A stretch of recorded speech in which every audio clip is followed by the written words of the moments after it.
nínú nọ́ọ̀sẹ̀sì sẹ́ẹ̀sì á dẹ̀ máa jáde níbẹ̀. Àṣé orí tó máa dádé kò ní ṣaláì máa dádé. Àṣé orí tó máa lo ìjìgbà ìlẹ̀kẹ̀ àṣé kò ní ṣaláì máa lo ìjìgbà ìlẹ̀kẹ̀. Àṣé orí ta bá kọ lámọ́láyé àṣé ó máa padà rí ọlá lò.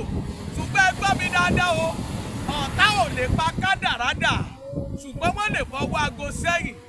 Bí ẹ̀dá ò bá sá eré nínú ayé bí ẹṣin ṣe ń sá eré ó ṣeé ṣe kí ayé dá ògo rẹ̀ dúró. Ẹ̀yin méje kan gbóhùn mi níbẹ̀ yẹn àràkàbú àlékì átàrújà ní àṣàhójà. Ẹ̀yin tó jágbá ayé ò ní dá ìpín ògo yín dúró. Mo sọ gẹ́gẹ́ bí wòólì bó bá já lóòótọ́ ìran ajá ò lè bẹ́ẹ̀ ṣí sá eré. Mo sọ látòní lọ ayé ò ní dá ògo rẹ dúró. Àmín Jésù. Ẹ gbọ́ ọ̀rọ̀ Olúwa gbogbo ènìyàn.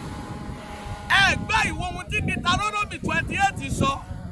Ó ní pé ìbùkún ni fún ọ ní ìlú, ìbùkún ni fún ọ lóko, ìbùkún ni fún ọ nígbà tí wọ́n bá wọlé, ìbùkún ni fún ọ nígbà tí wọ́n bá jáde.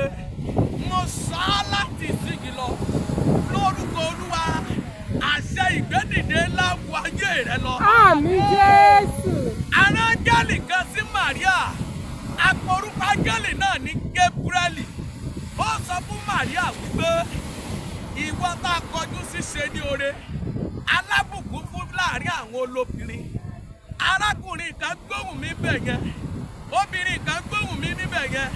Ó di àṣẹ látòní yìí lọ, a máa pè ọ́ lálábùkún fún. Àmín Jésù. Etí òkú ni mo wà yìí, àṣẹ ìgbòrí òkú gbọ́ ọ̀rọ̀ mi. Ìran bá ní gẹ̀ẹ́sì, ìran bá ní sọlá lórí ẹṣin. Mo gun ẹṣin lónìí yìí, gbogbo ẹ̀yin tá a ti kó oríire mọ́, tí agé sọ pé kú ọ̀nà tẹ́fẹ́ gbé gbà láyé, ó yá ẹ lọ rí oríire náà lò. Àmín Jésù. Mo sọ gẹ́gẹ́ bí wòólì, àṣẹ iyọ̀ kì í dá olókun. Bó o ṣe wo fídíò tó sì ń ṣe rẹ̀, àṣẹ ohun rere ò ní dá ọ mọ́. Àmín Jésù. Mo sọ gẹ́gẹ́ bí wòólì sínú ayé rẹ lórúkọ Olúwa, ìwọ náà lọ là àgbáyé já. Àmín Jésù. Ìwé Àìsáyà sọ wípé ẹ̀yin yóò mú ọmọ àwọn ọba, ẹ ó sì di ọ̀rọ̀ wọn kèfèrí. Lórúkọ Jésù lọ́jọ́ ọ̀rọ̀ àwọn kèfèrí. Àmín Jésù. Olúwa wa. Àmín, àmín, àmín lórúkọ Jésù. Hallelujah. Hallelujah.